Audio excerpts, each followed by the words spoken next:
Hello, good evening, and welcome. You've just entered the arena. I'm Michael Coren, whether you like it or not, and thank you for joining me. So Don Cherry will not get an honorary doctorate from the Royal Military College in Kingston. Now, I've given a series of lectures at the RMC, and the students there are some of the finest young kids you could ever meet. Great Canadians, bilingual, respectful, brave, honourable, clever, good.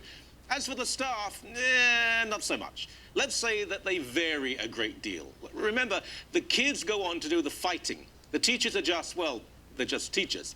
It was a mass of people at the college who wanted to give Don the award.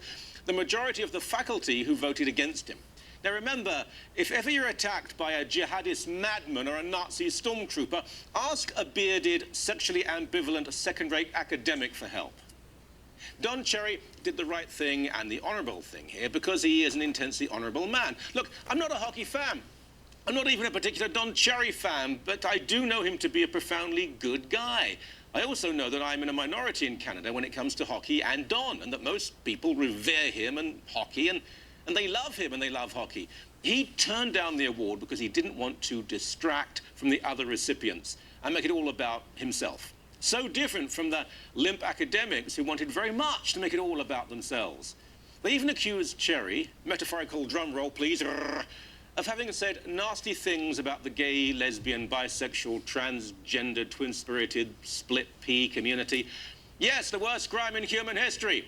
Actually, he hadn't. It was a lie, a libel, a slur. But even if someone is not totally supportive of, perhaps even critical of aspects of the gay agenda, does that mean that they can never be honoured as a Canadian by a Canadian institution?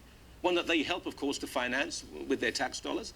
Has this country become so fascistic that unless you are a fawning sycophant of every demand of homosexuals, bisexuals, bifocals, for all I know, you are not considered a good or a great Canadian?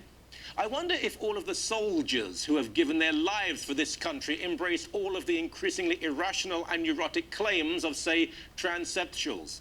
It's a pretty good chance that they didn't. So does this make them bad Canadians or un-Canadian? Does it mean that they do not merit a medal or a doctorate?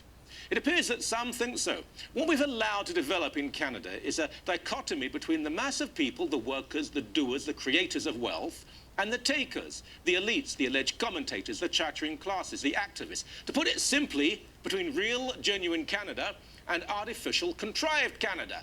Now, Don Cherry can obviously be over the top and annoying at times, but he'd be the first to admit it. He's also honest and he's generous. He cares for our values and virtues. He truly loves the men and women who wear our uniform.